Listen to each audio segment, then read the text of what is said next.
सबसे पहले आप सभी को स्वतंत्रता दिवस की हार्दिक शुभकामनाएं। 15 अगस्त 1947 को भारत में प्रथम स्वतंत्रता दिवस मनाया गया था।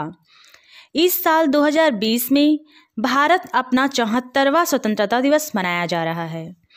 आज के दिन हर भारतीय खुद को बेहद गौरवशाली महसूस करता है कि हम ऐसे देश में जन्म लिए हैं जिनके पूर्वजों ने उन्हें एक सुखी और शांतिपूर्ण जीवन देने के लिए अपनी पूरी जिंदगी कुर्बान कर दी और हंसते हंसते अपने प्राणों की बाजी लगा दी। भारत को अंग्रेजों की गुलामी से आज़ादी दिलवाने के लिए हमारे देश के कई वीर सपूतों और स्वतंत्रता सेनानियों ने कई सालों तक लड़ाइयाँ लड़ी एवं संघर्ष के उन भयावह और डरावने पलों को झेला जिनकी हम कभी कल्पना भी नहीं कर सकते।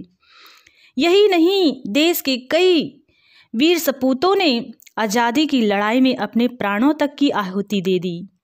यह पर्व हम सभी भारतीयों को अपने वीर सपूतों के त्याग, बलिदान और उनकी शहादत को याद दिलवाता है, जिनकी बदौलत आज हम सुख चैन से आज़ाद भारत में अपनी मनमर्जी से जी पा रहे हैं, अपनी मनमर्जी से रह पा रहे हैं।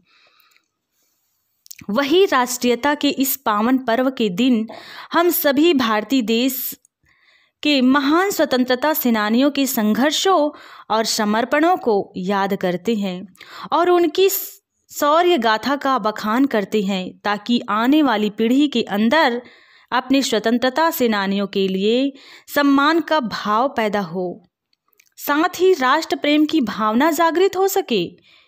एक शायर ने कहा है, कुछ नशा तिरंगे की आन का है, कुछ नशा मातृभूमि की शान का है। फहरा देंगे ये तिरंगा हर जगह, ये नशा हिंदुस्तान के सम्मान का है। स्वतंत्रता की प्राप्ति के बाद जवाहरलाल नेहरू भारत के प्रथम प्रधानमंत्री बने, जिन्होंने दिल्ली के लाल किले पर भारतीय झंडा फहराने के बाद भारतीयों को संबोधित किया। इसी प्रथा को आगे बढ़ाने वाले दूसरे प्रधानमंत्रियों ने भी आगे बढ़ाया, जहां झंडारोहण, परेड तथा सांस्कृतिक कार्यक्रम आदि हर साल इसी दिन आयोजित होते हैं। भारत एक ऐसा देश है जहां करोड़ों लोग विभिन्न धर्म, परंपरा और संस्कृति के एक साथ रहते हैं और स्वतंत्रता दिवस के इस उत्सव को पूरी खुशी के साथ मनाते हैं। महात्मा गांधी, भगत सिंह, लाला लाजपत राय, बाल गंगाधर तिलक तथा चंद्रशेखर आज़ाद ऐसे हजारों देशभक्तों की कुर्बानी से स्वतंत्र हुआ भारत दुनिया के सबसे बड़े लोकतंत्र के रूप में गिना जाता है। महात्मा गांधी के अहिंसा आंदोलन की वजह से हमारे स्वतंत्रता सेनानियों को खूब मदद मिली और 200 साल के लंबे संघर्ष के बाद ब्रिटिश शासन से आज़ादी मिली।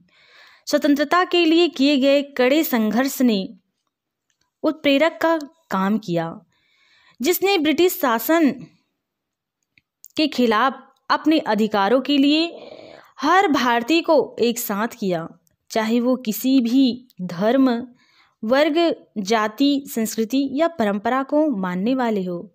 यहाँ तक कि अरुणा आसिफ अली, एनी बेसेंट, कमला नेहरू, सरोजनी नायडू और विजय लक्ष्मी पंडित जैसी महिलाओं ने भी चूल्हा चौकी छोड़कर आज़ादी की लड़ाई में अपनी महत्वपूर्ण भूमिका अदा की है। 15 अगस्त 1947 एक ऐसी तिथि है जिसे हमारे इतिहास में सुनहरे अक्षरों से लिखा गया है। एक ऐसा दिन जब भारत आज़ाद हुआ था। अंग्रेज भारत छोड़ने पर विवश हो गए थे। हमें 200 साल की गुलामी से आज़ादी मिली थी, जो जश्न भी उतना ही बड़ा होना था और शायद यही वजह है कि आज भी हम इसे उतने ही धूमधाम से मनाते हैं। यह पर्व हमें अमर वीरों के बलिदान के साथ साथ इतिहास को न भूलने का स्मरण कराता है, ताकि दोबारा किसी को व्यापार के बहाने शासन का मौका न दिया जाए और आज के युवा पीढ़ी का परिचय उनके गौरवपूर्ण इतिहास से कराया जाता है। उन वीर सपूतों के स्मरण में सादर श्रद्धांजलि समर्पित करते हुए अपनी वाणी को यहीं पर विराम करती हूँ। जय हिंद, जय भारत।